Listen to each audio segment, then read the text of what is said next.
So today is the 79th episode in the geography series. So today we're going to discuss about another country, and that country is the country known as Zimbabwe. Yes.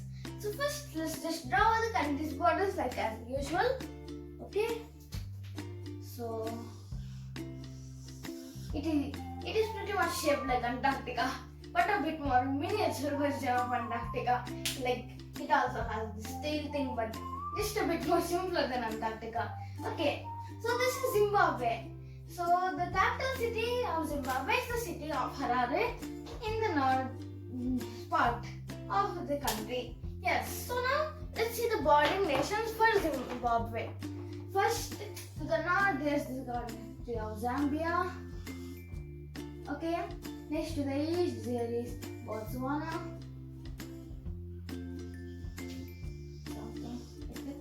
Okay, so now to the south there is South Africa. Like this. And finally to the west there is the country of Mozambique. Okay, so that's enough. So these are all the bordering nations for the country known as Zimbabwe. Okay, so let's just see at this map.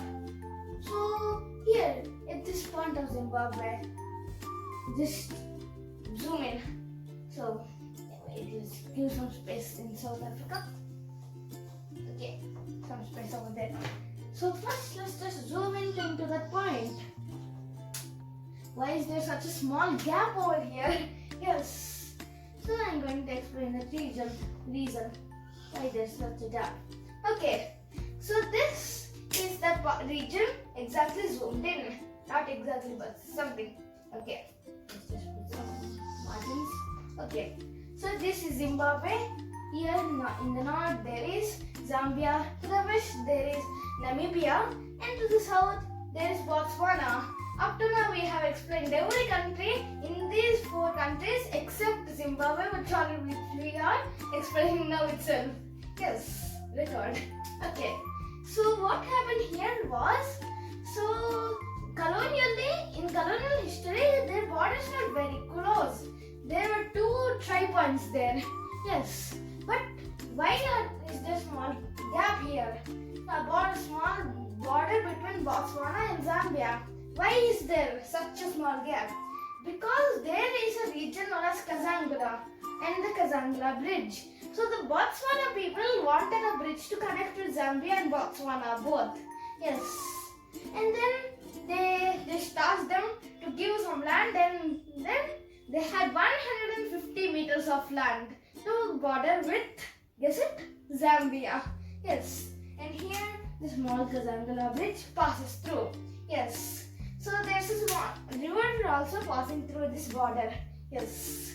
So that's why they needed a bridge instead of anything else. Because we can't just build normal roads on rivers, right? We need to build bridges like this. Yes. Okay. So that is the reason for this region here.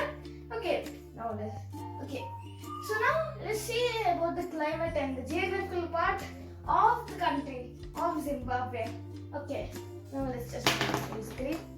So the center part here, around here, is mainly a highland region, as well as that it is also pretty subtropical. And yes, so then we have this region here. This is a pretty semi-arid region. Yes, like half desert. Yes, pretty hot but not pretty cool. And also the semi-arid region also lies over there in the north too. Yes, here too. Next, there's also a desert-like region here. We use different markings for each region. Yes. So, yeah, the desert-like region lies a bit over here. And then there's a tropical region. Yes, I mean more like a savanna, not less like a tropical region, which is just sandwiched between these two arid regions.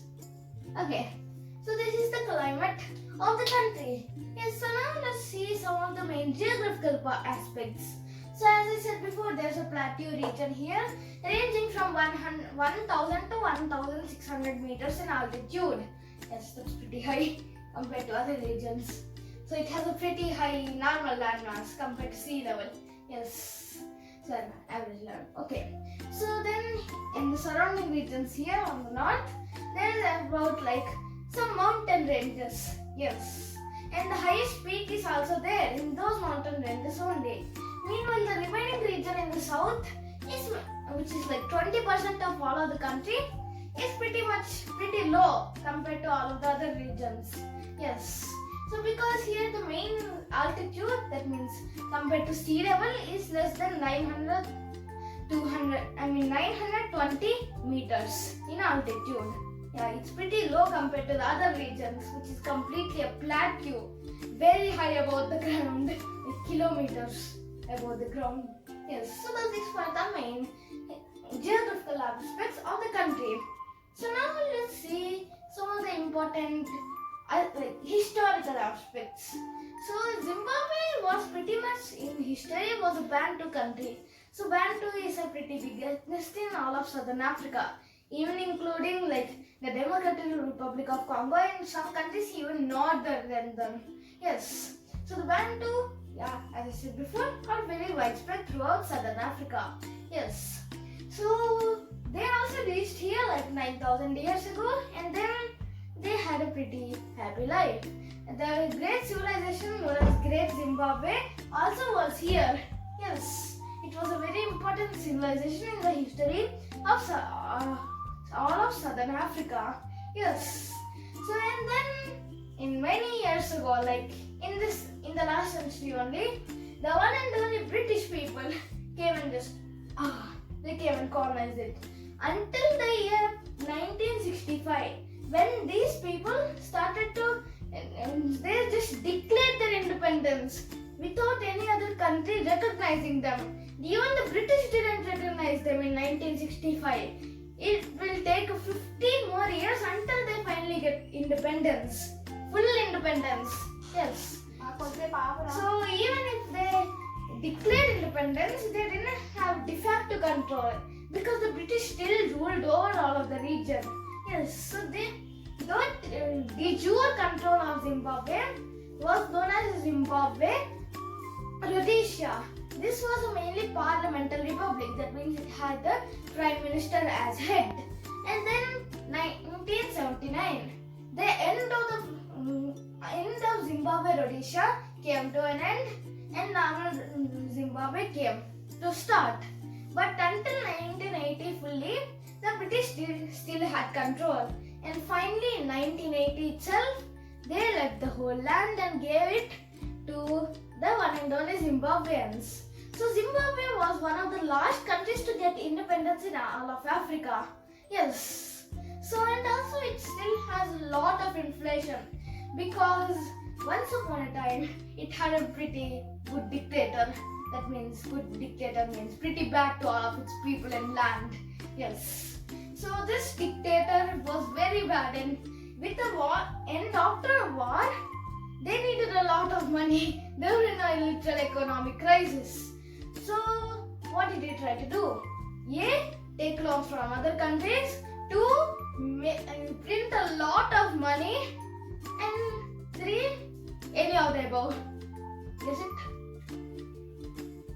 2 and 3.